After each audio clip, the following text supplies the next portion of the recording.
Superfly triathletes, and welcome to Superfly community. My name is David Miner, and this is our 7th in our freestyle swim series.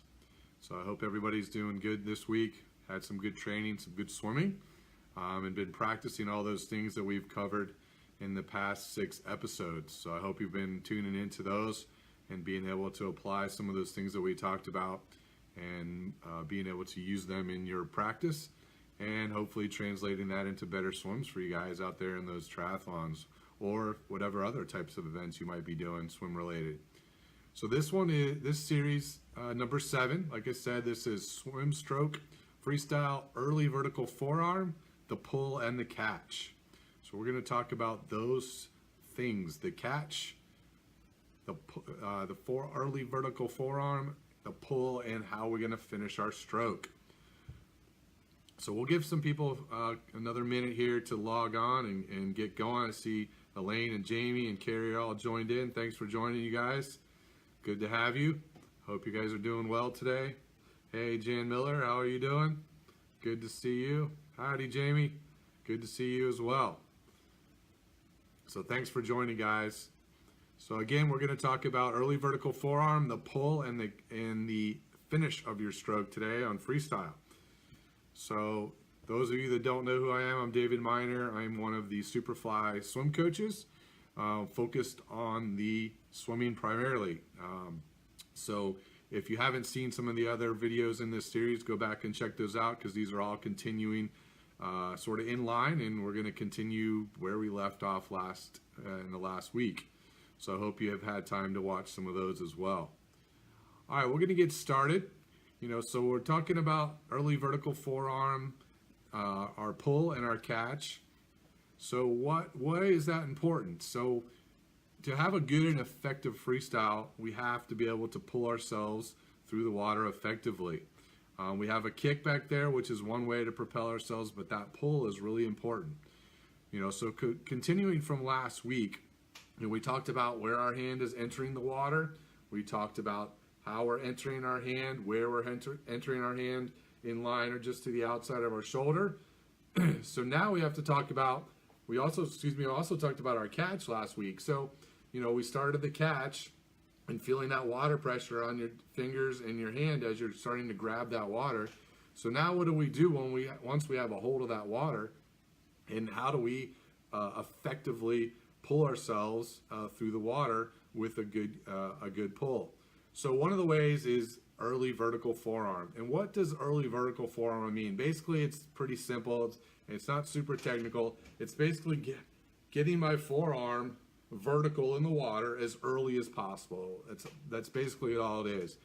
And why is that important? Well, getting our forearm vertical as early as possible, I hope you can see it here in the video, is allowing you not just to use your hand as a mechanism to pull yourself through the water, but also using your entire forearm.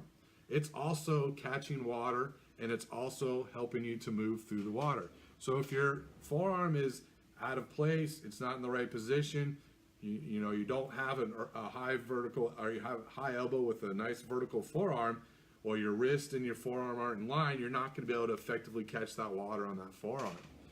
So this early vertical forearm helps you get into that right position so that you're able to pull the water pretty effectively. So what else does this do? Well, being in this position, you can kind of see my elbow, pretending the water's here. Your elbow is going to be about 4 to 6 inches below the surface. But as you're moving through the water, in this position, the water's flowing over our bodies because we're moving forward. So in this position, we're much more streamlined than we are if, say, your hand was directly below you or even out here wide. So I have some of my swimmers do a drill sometimes. I have them put fins on, and I'll have them no swim stroke, take one arm and extend it straight down underneath their body and kick for 25 yards. Just with those fins on, kicking pretty hard and feeling all that water really pushing on your arm and trying to push it back. So a lot of drag, okay, a whole lot of drag. And then I have them turn around and swim the 25 back with their elbow high, their forearm vertical, their fingertips pointing towards the bottom of the pool, so they're in this position as they're moving through the water, kicking, and they notice the huge difference in their ability to move through the water. Much less drag in this position, frontal drag, versus your arms straight down in front of you. So that's a good way to give that a try and see, how effective this position is versus pulling underneath your body or pulling with a straight arm underneath your body. So give that a try sometime if you want and see, how much frontal drag is created with that arm in that position. All right, so we've entered now. Last week we talked about our hand entering. So what are we going to do now? We want to get into that high elbow position. Okay, so what we're going to do is we're going to set or anchor our elbow about 4 to 6 inches below the surface. So we entered, we're catching that water. Now we want to anchor our elbow about 4 to 6 inches below the surface of the water. So envision yourself as you're making that catch, you're trying to keep that elbow anchored and high, and this forearm and your wrist and your hand are all nice and in line, okay? Pretend like you're going over a barrel. Pretend like that arm and that hand is coming over the barrel. Now watch my shoulder position. So it kind of rolls over a little bit, so it's going to pronate over a little bit. So you're going to feel a little bit of pronation in your shoulder. So if you do have any type of shoulder situations or you're a little bit less flexible, then you're going to probably notice a little bit of feeling there that you're going to have to work through and maybe stretch a little bit, or work on just improving that over time. So as you work on it, it may loosen up if you have any type of injuries. But pretend like you're going over that barrel. You're going to get that elbow anchored. So really that elbow is going to kind of stay in place. You're not really going to move the elbow through the water. You're going to pull your body up to where you placed that elbow and anchored that elbow in the water. Okay, so we have our shoulder a little bit pronated over. We're over that barrel. Our elbow is anchored and set about 4 to 6 inches below the surface. We're engaging our pull. So as we're pulling, keep that forearm, that wrist, and that hand in line, and make sure your fingertips are pointing down towards the bottom of the pool. We do not want your hand underneath your body pulling. That's the old way of swimming, where we pulled underneath ourselves. That really uses a lot of your deltoid and the front part of your shoulder. And over time, that can start to create some impingements or some pain and discomfort pulling underneath your body. So in the old days, that really helped us get us some more lift, which swimming was a largely about lift. Now it's more about reducing drag. So we're out here wide, which I just talked about reducing drag, but it also engages our lats. Okay, those are those bigger muscles. I talked about those a little bit last week. So we engage those lats as we pull, like we're doing pull-ups on a pull-up bar. Those lats are much bigger muscles, and they're going to be able to pull us much more effectively and much more strength through the water. So we want to feel those lats, especially up at the top. I'll get done some swim practice, and I'll be really feeling some pressure and some soreness and some tightness in those upper lats. So you've seen those Olympic swimmers look like their backs have wings on them. Okay, that's because they've really developed those lat muscles. Okay, so as you're pulling straight back, those fingertips are pointing towards the bottom of the pool. Your elbow's anchored. You're pulling yourself past your elbow that's anchored. So at some point now, your body is going to pass, okay, your hand, and as you're pulling, and your shoulder. So as your elbow passes your shoulder, now the stroke becomes more from a pull to a push. So we've passed our elbow has passed our shoulder, or our shoulder has passed our hand as we anchor that elbow, and now we're pushing. So we want to be able to finish our stroke effectively as well. So that finish, is sometimes you're tired, you don't want to finish that stroke, so you take the pull, you're about halfway down, and you just pull your hand out and recover. I see that a lot. That's not effective in finishing that stroke. That last little push is effective in helping you go forward even more through the water. So we want to make sure, don't quit your stroke and pull out easily. Push that water down towards your feet. So as you can see, I'm pushing water down towards my feet. I'm not pushing water up, because I pretend that I'm horizontal in the water and I'm not finishing and pushing water in towards my thigh. Okay, I'm pushing water down towards my feet. So pretend like you were in the swimming pool or there was stacked boxes in front of you, and you're going to put your hands on top of those boxes or on top of that deck, and you're going to pull yourself up. So your elbows are going to be bent, that high elbow, your hands and forearms are going to be nice and in line. You're going to place your arms on top of those boxes or on top of that deck of the pool, and you're going to pull yourself up. And as your body gets to a certain height, then you're going to push yourself the rest of the way. So that's all we're doing here in freestyle as well, as we're moving horizontal through the water. Okay, so one of the good tips is when you finish your stroke, have your thumb just brush the side of your thigh, your upper thigh, because you're going to finish about just below your waist around your upper thigh. So have your thumb brush along your hip or your thigh as you're finishing that stroke, to reinforce to your brain that, hey, yes, I did finish down close to my hip or my thigh. I'm not out here really wide pushing water out away from me. I'm pushing water towards my feet, and I'm finishing right next to my body. So brushing that thumb is a really good way to reinforce to your brain that, yes, I am finishing the right position. You know, I got picked up on a video a couple of years ago where I wasn't finishing with my left hand real close to my body. I was finishing a little out wide, and I even flared my hand over a little bit. And I had some pain in a wrist after the 10-mile Swim the Suck Chattanooga race, and I couldn't figure, like 2 days later, I couldn't figure out what was going on with my wrist. I never had anything before that. About a month later, I got videotaped, and I noticed my hand flaring out. And I said, maybe that's it. You know, I'm turning my hand over a little bit. So now, every so often, I'll brush my left thumb against my thigh just to make sure that, yep, I'm finishing in the right place and my hand's finishing correctly. So that's a great way to reinforce to yourself that you're finishing in the right spot. Okay, so there's a good drill to really work on feeling this pressure. So when you're pulling your body, I really want you to feel the pressure of the water on your forearm.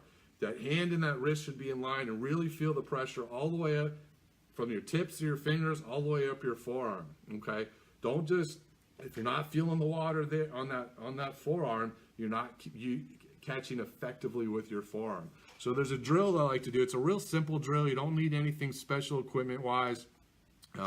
It's called the fist drill.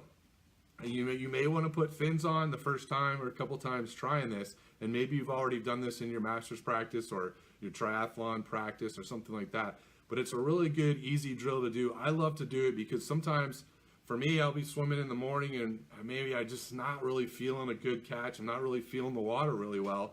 So I throw in a fist drill and I'll swim. Sometimes it's 20 yards, 25 yards, you know, maybe a 50. And then I'll bring my hand back. And man, it really connects with me now that I'm really feeling that water again. So the fist drill. So how do we do this fist drill? All right. The goal here is to focus on really catching and pulling the water. So we're going to make a fist, okay, as the drill states, and we're going to swim with a fist. All right. So now your hand goes from all of this surface area down to just a little bit of surface area. So as you're recovering from your stroke, your knuckles are going to enter the water, not your fingertips on the fist drill, and you're going to set that elbow and catch that water. So I really want you to feel the water pressure on that forearm. Jamie says, yeah, you can hold a golf ball. That's another way to do it. A tennis ball, a golf ball. You can also, hold that and swim with one of those as well. But if you don't have something like that at the pool, the fist works really well. So as you're grabbing that water, feel that water pressure on your forearm. You're going to feel a little bit here on what's left of your hand, but really effectively catch that water. So if you notice that, man, you really, really slowed down, okay, you are going to know that maybe you're not pulling real effectively and catching the water with your forearm. Maybe you're slipping a little bit. Maybe you're not keeping that elbow high and pulling with that forearm. Okay, maybe you're starting to pull underneath and bending that arm underneath your body. So really pull straight back and feel that water pressure on that forearm. So as you pull, okay, you're feeling that water pressure. Finish again down by your hip. and recover with the knuckles. So swim about at least 425s, 250s like that, okay, with your fist drill, all right? And then open your hands back up, okay? And feel that big before and after, all right? Enter with your fingertips, grab that water, and really feel, wow, I have my hand back. Now I'm moving even faster through the water, but now I'm not just feeling water pressure on my hand, I'm feeling it all the way up my forearm. So that fist drill, when you bring that hand back, man, can be a really big before and after, so it works really well. So Elaine asked a question last week when I asked you to repeat the hand movement you made when watching. It looked like, I can't see more here, it looked like making an S shape. Do you do that or just grab water straight ahead and through? So there's no S shape. So when you're pulling, you're gonna pull straight back, okay? The old swimming was an S under your body. And I think that's what Elaine's talking about. But now we're pulling straight back, okay? We're here, we're pulling straight back. We're not doing that S under our bodies. I learned how to swim with that S, and if you watch me swim, you probably still notice a little bit of S in my right hand, but it doesn't come underneath my body. It's just a little more of a quick one, where versus my left is a little straighter back. So we don't want to S under our body. We want to pull straight back and push down towards our hip. I hope that answers your question, Elaine. So your homework is practicing that fist drill, okay? So get it next time you're in the pool and you have some fins, even if you don't have some fins, just make a fist and start swimming, okay? Working on getting over that barrel and feeling that water pressure on your forearm, okay? Give that a try. Notice the pull before and after difference. It can be really effective, especially newer swimmers, man. They go, wow, how can I swim with a fist? It doesn't make any sense. And they're marveled at how fast they can actually move without their hand being there. And then when they get it back, it's like, wow, this is really awesome. I can really feel myself moving through the water a lot better. So give that a try. All right, get out there and practice that this weekend or next week, whenever you are. So this was swim series number 7. Okay, I hope these have been effective for you guys. I hope you're learning something along the way. We have one more left in this series, and it's going to be on kicking. Okay, we barely talked about kicking a tiny bit when we were talking about body position and things like that, but we are going to work on our kick for our next episode next Friday. So tune in next Friday for a kicking episode. Yep, Elaine, we'll see you Sunday at our freestyle clinic, so we're looking forward to that. Those of you that aren't in the area or weren't able to make it, hopefully you'll be able to do another one, or maybe we can come to your area sometime and put one on there. All right, don't forget, if you're interested in having your stroke analyzed, send us your videos, and we will get back to you and get those analyzed. If depending on how you'd like to do that, depends on the fee. So you can always ask me, what the fees are based on how you'd like to have it done. Either live, where we're talking kind of like live together, or I just review them and send them back to you. So there's a couple different options. So let me know if you guys are interested in that. Jamie Nix, you're heading out to Rainbow River on Sunday. That sounds like a blast. It's a great place to swim, so have fun out there. The rest of you, wherever you're swimming, wherever you're racing, wherever you're training, have a great weekend. Enjoy yourselves, be safe, and we will catch up with you next Friday for our final episodes, number 8, on kicking. All right, you guys have a great weekend, and thanks for tuning in, and we'll see you next time. Bye-bye.